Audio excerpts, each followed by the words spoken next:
Will the public health emergency be extended?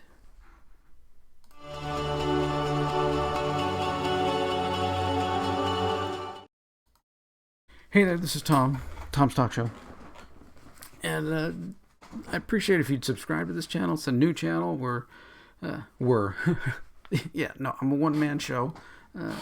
But I'd appreciate it if you'd subscribe to this one. It's going to be a lot of new stuff, a lot of new news things, a lot of maybe COVID stuff, maybe, as we get closer to the elections, a lot of, political news I think is, going to be needed to be talked about. And another voice is always good, I think, just to be able to have conversation. And I think my view is very center, try to be very center, middle of the road, trying to see both sides.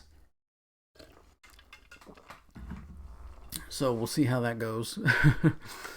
But, I mean, I got a thick skin, so if you want to lambaste me and tell me I'm wrong, that's fine. If you want to agree with me, that's fine. But conversation is good.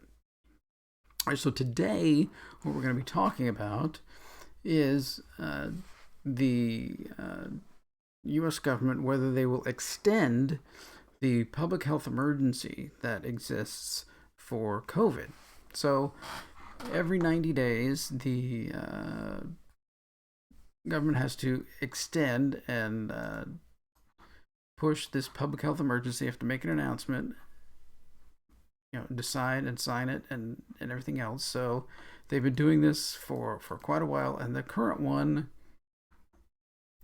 expires on, since this was October 15th, it expires on October 15th, January of 2022. So are they going to extend it? We're still going to keep this emergency going on? If so, what does that do to vaccines? Because the only way for them to continue to have people get vaccines is under this emergency notification. If you don't have the emergency notification, then the vaccines move back to having to go through the standard methodology for approval. And I have to say, of course, am I giving you any health information? No. If you want to talk about health information, you need to go talk about that with your doctor, not me. I'm not giving you any health advice. We're just giving some information.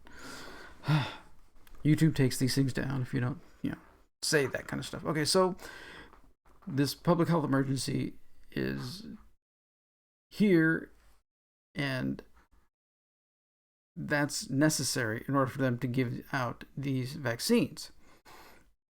So is there still a public health emergency? So this site, Town Hall, says as of December 13th.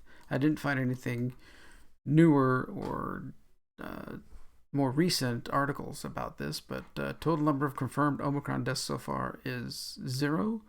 Or actually, I guess there's 1. Somebody died, but it was not determined that they died, but they had Omicron. They didn't die of Omicron. Right. So that seems okay that people are not dying. And is there any evidence of that? Okay, so let's check Florida, where I live.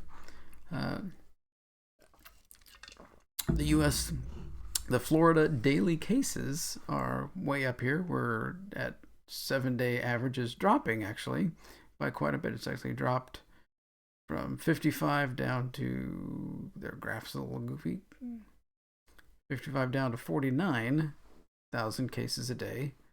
But deaths have not gone anywhere. So people are getting Omicron. It's just kind of, I got a cold, I'm done, kind of thing. So they're getting tested. So that's the other thing. If you ramp up, if we would have probably ramped up testing like we did for the holidays over the whole entire year, the numbers may have stayed the same, right? Because these numbers are only valid for how many people are being tested. So if we, test, if say 25% of the people that come in test positive, and you have 100 people, well, that's going to give you 25. But if 1,000 people come in, that's going to give you 250. It may not change the actual number of cases. It may not, if only 100, say those 1,000 people, if only 100 of them go and get tested, then you're going to get a 25. Even though out of the 1,000, 10% would still have had it, which would have meant it was 250. So the numbers are very convoluted. I mean, if you get sick and you don't get tested, then you're not being counted. So, or if you're so asymptomatic and you have it, like you get, like I did when I had it, which was just a sore throat. Well, I'm not going to go to the doctor. I'm not going to run off and get tested because I have a sore throat. Right? I mean, that makes no sense. Now, if I were extremely ill and needed a doctor and needed to go to the hospital, yeah, then that's easily going to get tested. So I think a lot of this spike here is obviously due to, this is all ramping up to December. I think the panic over, the holidays for people. Oh, we want to meet with our family, so we're going to go run and get tested. How much of this spike, and now the holidays are over, it's starting to drop by thousands per day. So I'm sure it will, hopefully it will, go away. But the key here is this deaths per day. So if I look at my county, 215 cases per 100,000 people, 0 deaths. Polk County, 0 deaths. Osceola County, 0 deaths. Sumter County, 0 deaths. Citrus County, 0 deaths. So one of the big worst counties down, the worst county here, which is this dark blue one, 581 cases per 100,000, 0 deaths. So none of these counties in here right now, 7-day rolling average in Florida, have anyone dying.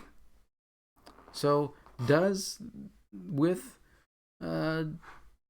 Omicron, now they're saying Omicron variant now accounting in the U.S. for 95% of cases. So people getting tested, and then they figure out which variant it is. 95%. Well, 95% of the people are getting a version of COVID that doesn't overload the hospital, or you're not dying from it. Then, to me, making common sense, I know it's hard to understand. Common sense means, boom, I think it's over, right? The emergency is over. If that's true, if all this is true, right? I mean, all of entire Florida, even the hottest hotspot in Florida has a rolling average of over 7 days of 0 deaths. And this is as of January 7th, just 2 days ago. So it's done. We're done.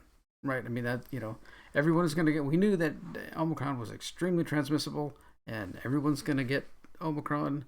And this huge spike here was just more likely because Omicron's highly transmissible, and people were running out to get tested for the holidays so they can go and visit with their friends and have their family over and everything else.